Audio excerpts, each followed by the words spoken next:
Okay, welcome back. So in this video, we're going to be building a king-size sleigh bed. So it's going to have a curve to both the footboard and the headboard. We're going to jump right into this on the CNC. So I'm making all my bed posts for the footboard and for the headboard on the CNC. It's going to cut the curve, that profile of that post. It's also going to cut my mortise and tenon joinery. So these posts all have mortises in them, and as well, it's going to cut my curved groove that will hold the panel. So this is a huge asset in having this machine. This process would take a whole lot longer to do on the bench with a router, whereas now I can design it all in SketchUp and come into the machine and cut all this joinery out of one board and nest it into one board, save on material and save on time. So it's a great look at how that CNC really works into the workflow.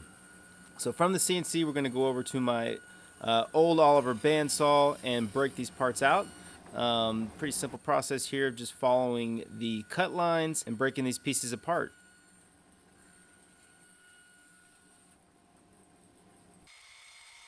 Now you'll notice that the CNC doesn't cut all the way through. I don't have a long enough tooling to do that, so after we break these apart, we'll take them to the bench and use a flush trimming bit on the router to take off that last bit of waste. So you can see that's what Robert is doing here. One thing that I always enjoy about being a YouTube creator is that I can come back and watch my work on camera. That's kind of one of these unforeseen things that's kind of neat. And I can actually see a lot of things that I don't like I'm doing, see things that I think is cool. But now that I have Robert in the shop and I've been teaching him, and he's really learning a lot about the craft, it's fun to see how he works. I don't often see, sometimes I'm in the shop working and I don't see what he's doing. Great use of hold downs here. He's using a hold fast, and then he's got a bench dog kind of clipping to the back side of this leg. So as he pushes through and clears that waste, the bench dog is keeping it in place, and then the hold fast is keeping everything on the bench. So pretty cool to see that he's pulling out those hold fast and bench dogs and learning how to use the hold downs on the bench to work.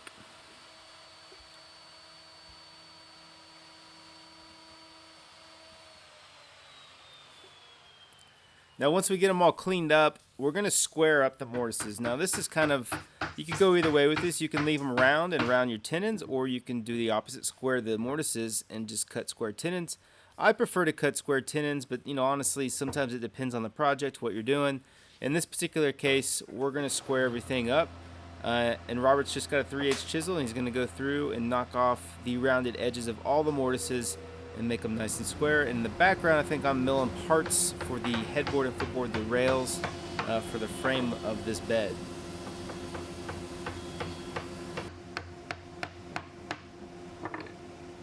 So you get a good look here at that curved dado in this leg. It's going to hold the panel. It's a pretty nice size curve to it. It's going to add some challenges down the road here on how we're going to make this panel and fit it into that, capture it into that groove.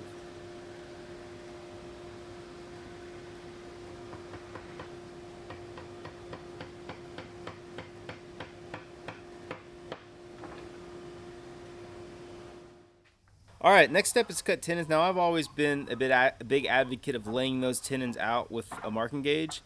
Pencils, it's not a bad thing to use a pencil because you can see it better, but you always want to have a marking line on there because that is way more exact and precise.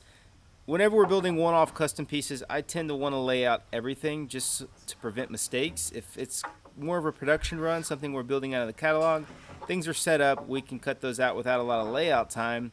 I like to lay out the entire tenon, the shoulders, everything, so that way as we go through the process of cutting them, we're not going to make a mistake and miss something because it's all there in the layout line.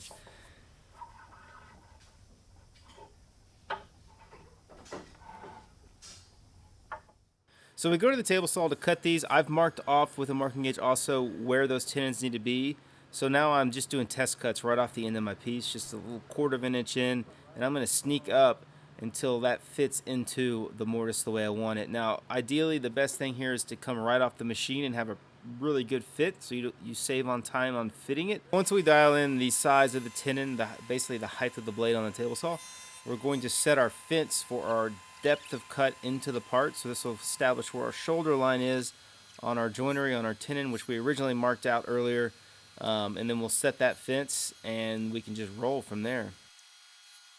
You can kind of see how this process works. You just slide it up against that piece of plywood on the fence, and make your cuts. We got a dado stack on there, so it takes a couple passes to clear it all out. And then once we go through and cut all of the cheeks of the tenons, we'll come back and flip them on edge like this and cut that last bit of waste off the bottom and tops of the tenons. And then finally, what we want to do before we leave the table saw is cut the groove for the panel. So there's a top and bottom rail on these frames, both on the headboard and the footboard. This is the footboard bottom rail, and we're just running a 1/2 inch wide by 1/2 inch, no, 3/8 wide, 3/8 wide by 1/2 inch deep groove into this panel, or into this rail. Okay, so the next step and final step of this is to just fit the joints, make sure everything fits nicely. Robert's working on that here with a block plane. It's a rabbit block plane, so the blade goes all the way to the edge of the plane, so he can tuck that plane right in on the shoulder and work those cheeks of those tenons down to where they fit right where we want them.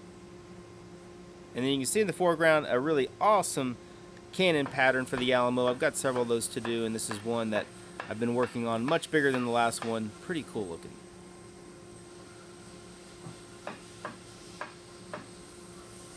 Alright, so we're going to go through and dry fit everything, make sure we like the fit, and there's another reason for that. We want to put these frames together and start working on the vertical divider. So there's 2 panels in each frame, so there's going to be 4 panels overall between the whole bed, and each frame has a vertical divider that divides out the 2 panels. Those proved to be a huge challenge, and you're about to see the process for making those coming up right now.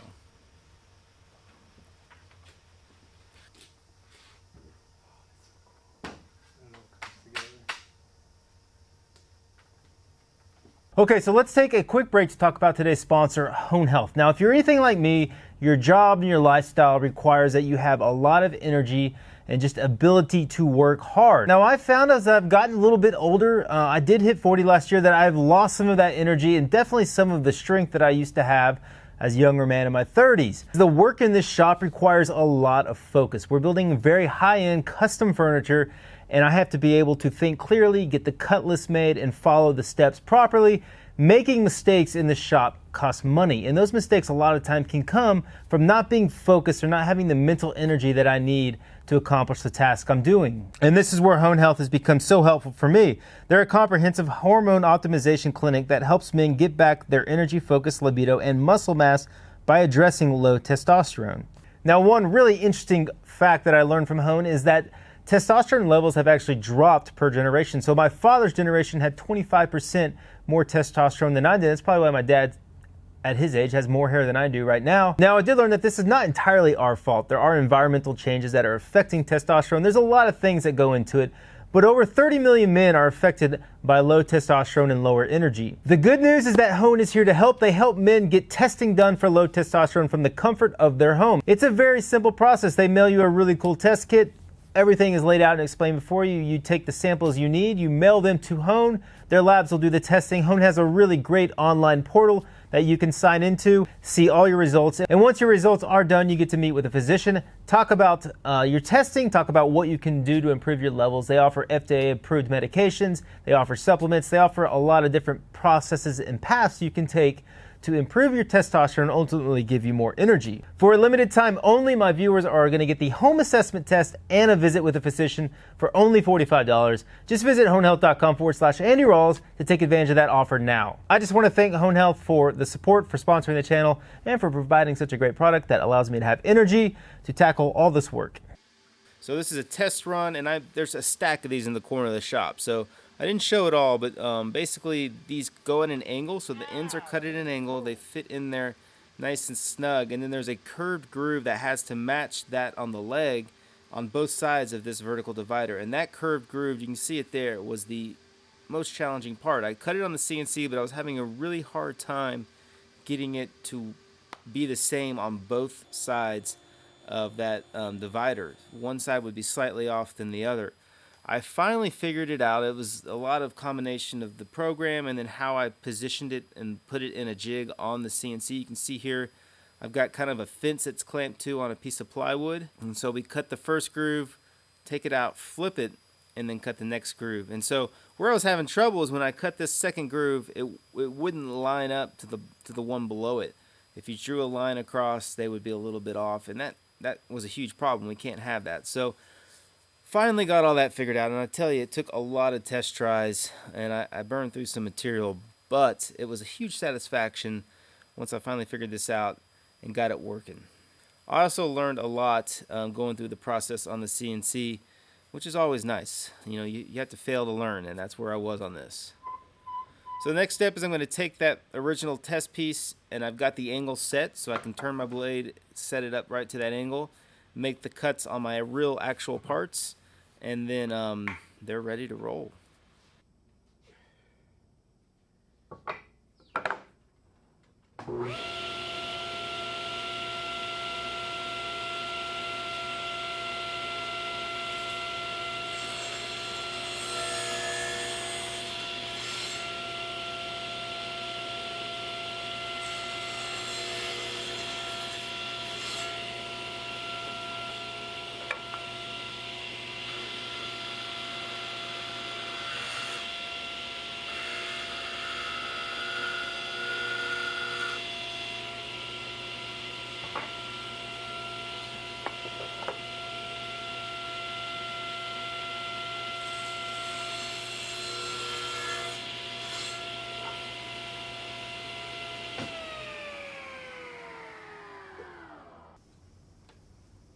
We get them all cut and we put it in there and check the fit. So basically what I'm trying to check here is obviously the angles. I want to make sure everything fits in there nice, but most importantly, I want those grooves that we cut to line up to the grooves in the frame that are already there.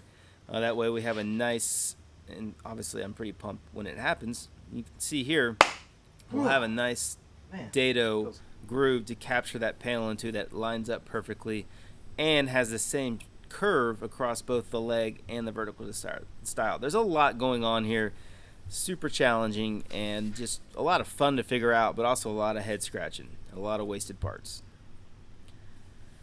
So you might be wondering how we're going to connect that in. So what we're going to do is actually cut back, and Robert's already done that. He's cut out some material in these vertical dividers, and then we're going to add a tenon into it.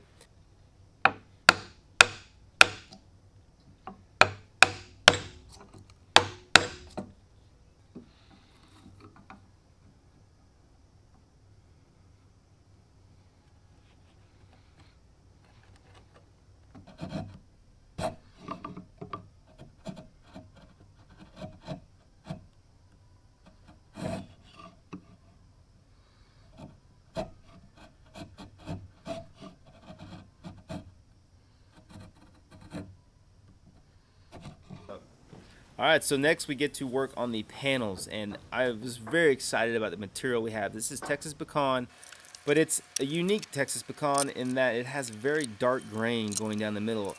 And I had never seen this before, and Brandon, my buddy at the sawmill, had really never seen this before. So these were really unique slabs. So Robert's processing these down, getting the live edge off, and then what's going to happen is we're going to take them over to, they're too wide for my joiner.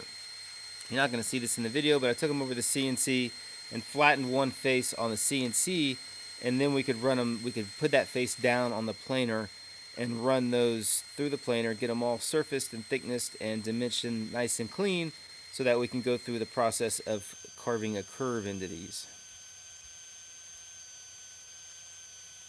All right, a couple things I want to share with you real quick. We've got this little mistake that jumped out. So Robert was dry fitting this tenon into the mortise, and it just broke off. It broke off into the mortise. Sometimes this happens. The fit might have been a little too tight. It might have gotten tweaked when he was putting it in. So that's a bit of a setback. What we'll do is we'll cut this off, and then we'll cut a mortise into this and put a floating tenon in it. That's really the only way to fix this. So sometimes it's a blessing in disguise if you see the grain is kind of running that way. So you know, there's kind of some gnarly grain in there. Once it's all glued and assembled, it would be nice and strong, but the process of dry fitting it can put some stress on that, and it did, and it broke it. So that's something to fix. Also, this is not what I need. This is what I want here. This is the headboard leg. So yesterday I carved out a test panel, so you can see the curve there in that, and I'm really glad I didn't do this on the actual wood. I almost did, but this curve is not quite right. If you look down in here, I'm touching kind of there in the middle, and then when you come out here closer to the mortises, we're not touching. So it's really close, but I think it's far enough off that I won't be able to get these panels seated in that groove properly. So I get to go back to the software and redraw this curve, and hopefully this time get it right. The panels for this are really awesome material that we can't necessarily replace. I mean, these came from beautiful slabs, and this is some very unique pecan here. So you know, I want to make sure I get it right before I carve these, because like I said, there's no going back from this stuff. You can't find another pecan tree with that kind of grain. So I do not want to mess that up. So what we're going to do is change the curve in the program, and then probably recut it on this foam and see what we get.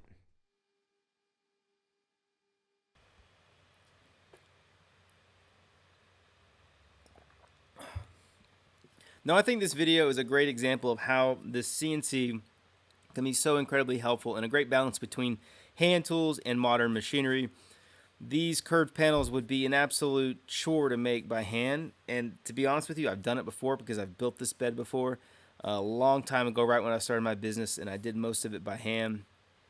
And having the CNC is a huge upgrade and just a time saver.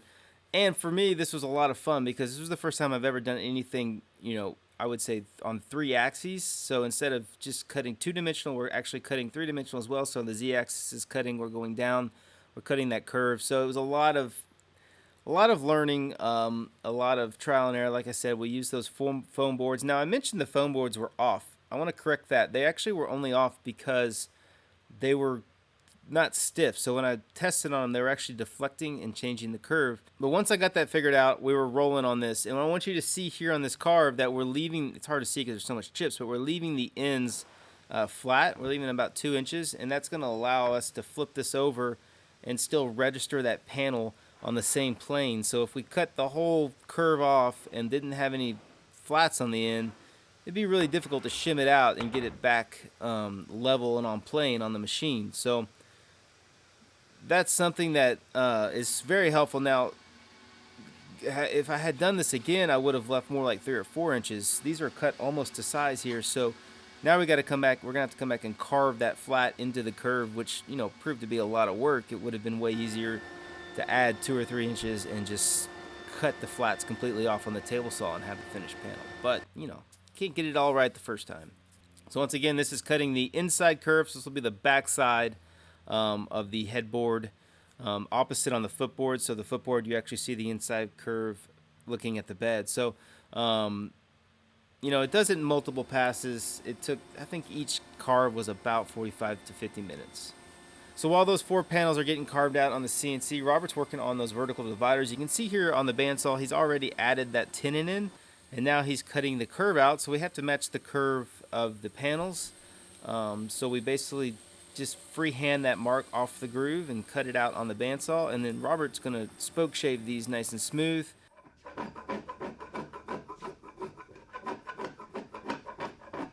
Now you can kind of hear the sound here. It's kind of a grinding noise. The bandsaw blade leaves a bit of a texture to the wood. It's kind of like a washboard road. So he's slowly working that down, taking those high spots off. And then once he gets through all that, that sound will really get cleaner, which you can kind of hear here. It's actually a clean cut. And that's one of the great things about the spoke shave. It's awesome at curved work. It does a great job of cleaning off those band tool marks and giving us a nice finished surface.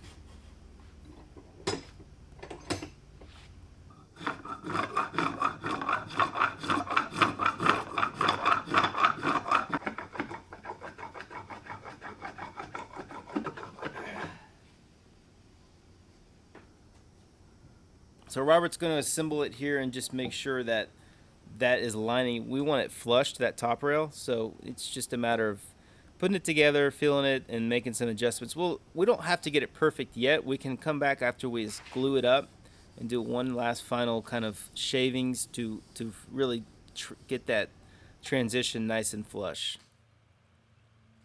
All right, so I spoke earlier about having to clean off those flat spots from the CNC. That's what I'm doing here, is just chiseling those off. You can see how this is way more work than leaving them a little bit longer and just cutting them. So lesson learned here. Basically took a gouge, just chipped those away, and then came back with a spoke shaven hand plane and cleaned it all up. Now, we can't assemble right off the CNC. The CNC leaves a fairly rough surface. So even though we use the CNC, I've got to come back with a hand plane and get a nice, good surface with that hand plane. So, that's the great, awesome thing about hand tools is you have to have them, even coming off the CNC. I'm going to hand plane the surface and get it nice and clean. Are you going to be getting to these? Yeah. Can I cover these? Yeah, yeah. Okay, cool.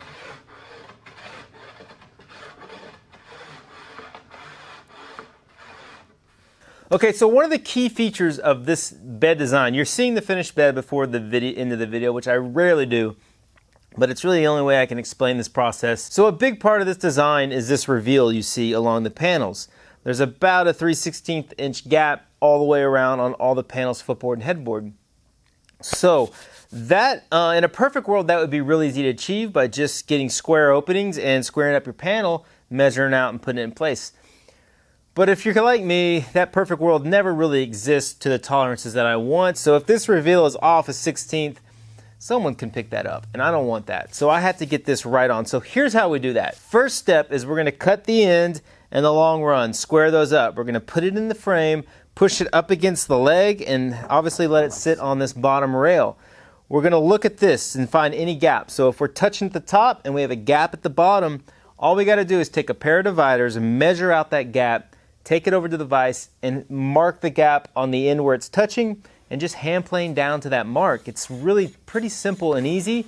We'll put it back in the frame after we do that, do a few passes, test run, pass, test run, get it back to where we get it where we want it, and then once you see this is touching perfectly, there's no gaps, you can't see through it, you can work on this bottom section. Now this has the tricky part about this is there's a slight angle to this, so you can't just square this cut on this and expect it to fit good to this.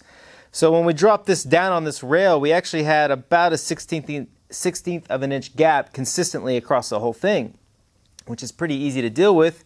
Again, we can take a marking gauge, set it to that 16th of an inch, mark the back side of the panel, and then just bevel the edge of the panel down to that mark using hand plane. And once you do that, you can set this back in, make sure everything sits on here. Once you have this panel sitting flush against this post, no gaps, and flush against the bottom with no gaps, you can start working on your reveal. Now, if we're shooting for a 3/16 reveal all the way around, we want to take out a sterret and measure a 3/8 gap on the top and bottom because that's 3/16 times 2. So basically what we'll do is we'll take the sterret and we'll measure out. And anywhere we're off a little bit, we can take it to the vise again and hand plane it until we have it set exactly how we want it. And then when we assemble this and glue it up, we know it fits right because we've got it fitting right. We'll just move it in place and get it where we want it, and then we'll put some nails in the center of the panel so we still have room for expansion, and that'll hold this panel in place. It's not going to move, and we get perfect reveals all the way around, and it just looks incredibly stunning. Sorry, I kind of spoiled the show a little bit and showed you what it looks like finished. Let's jump back into this. Next step is we got to cut a spline that's going to allow this panel to sit in the groove of the frame. Explanation all taken care of. We're going to start cutting these grooves. So what I've done here is I've got my router with 2 pins on it on the base of the router, and those 2 pins are riding on the inside and outside edge of this panel, and it allows me to cut down the center of the panel.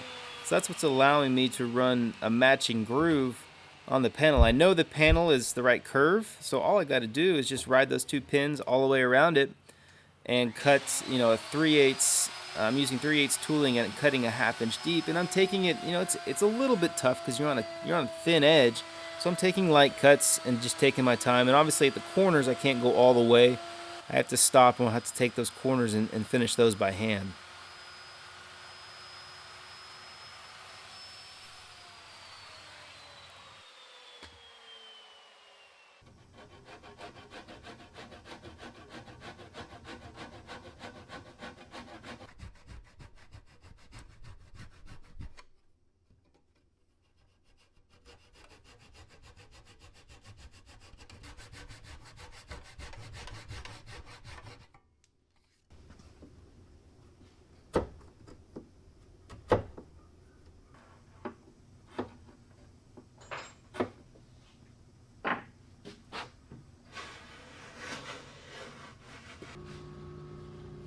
Okay, so the final step is putting the splines in, which was what's going to capture it into the frame.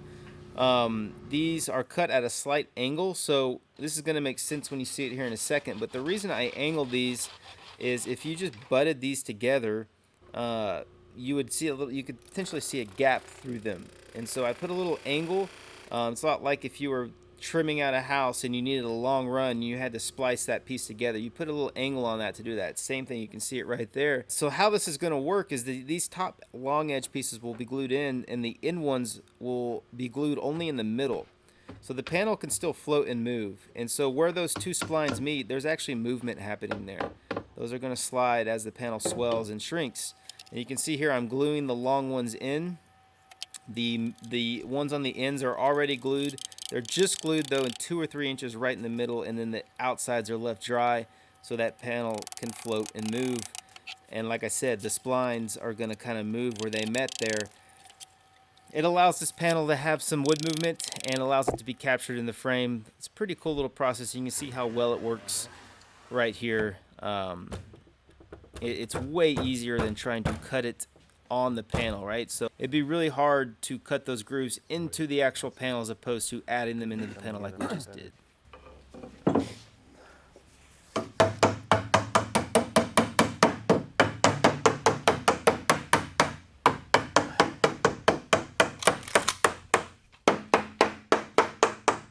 I thought for sure we were going to do some work fitting these. So that's nice. I think because you not like took so much time, as in it just was not a good use of time, but because you worked so well on fitting the panels, Yeah. that there's no reason that groove shouldn't have just lined up, which it did. Yeah. So once those splines are in, I'm going to come back and bevel both the edge of the panel just slightly with the hand tools, and then also bevel the spline so when we assemble it, it's not catching or hitting. It just slides in a little bit easier for us.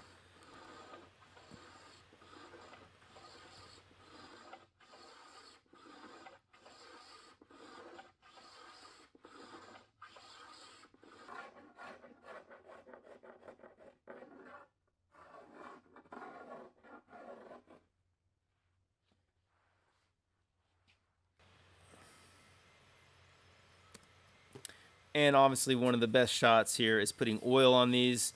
These things look absolutely amazing. We're using Osmo oil, and just really pumped to see the beauty and color in this grain. All right, so now we knock out the glue up. This is the headboard, so you can kind of see how it all comes together. It's always really satisfying when you work so hard for weeks on all these parts and bring them all together as one piece, and you kind of start to see the finished product. And it's also super satisfying when you have something complicated like this and it all comes together without any big issues. So this build went really well, and we learned a lot, and just pumped to see it all coming together.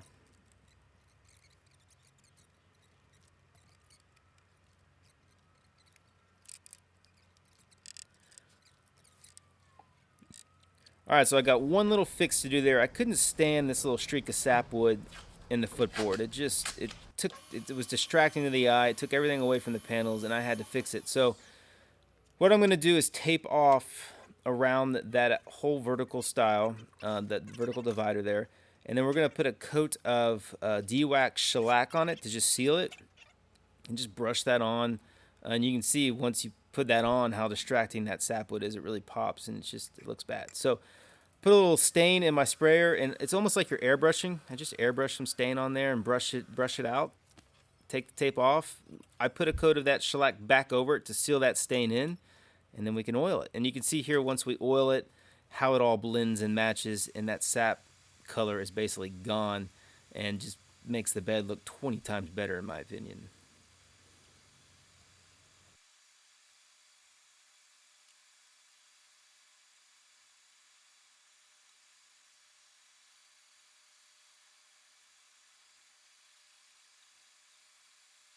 Okay, so here is a more detailed look of this bed all set up, finished, ready to go. It came out looking amazing. So let me give you a quick walkover. You saw most of the video focused on these panels, so you can kind of see now how they look as you get them in, and just how dark that color goes in the heart on this pecan. It's very, very interesting how dark that is. I've never seen pecan that dark, and it's beautiful. I love the way it looks. And you got these cool matches going off the headboard and footboard. Now we kind of got to the tail end of it here on this board. If you wrap around to the other side, that darkness is pretty much gone. So you're on kind of on the outside board there. So the video didn't focus much on the bolts, how we connect the bed, and also this structure in the center. So we also utilized our CNC for this. The way I connect the bed here is the way I've always done it. I use bed bolts, which I get from Horton Brasses, and these go through the post. It's just a bolt, and then it comes through, and it has a nut here, and it tightens down, and it provides a super stout, strong connection for a bed, and it doesn't wear out. So the drop-in hardware that you use sometimes, I think that tends to wear out and loosen over time. This right here, you can, if there's some wood shrinkage and it's loose, you can just come in with a tool and tighten it down tighter. So it's a really good connection. It's so simple. You just cut a groove here and then a groove here for your nut. And I've always done this by hand with a router, but now that I have the CNC, I was able to figure out how to program it to cut this out for me, which is really cool and a huge time saver. Also, this is the first time I've ever dovetailed in my supports, which is something I've seen done before and I think is really neat.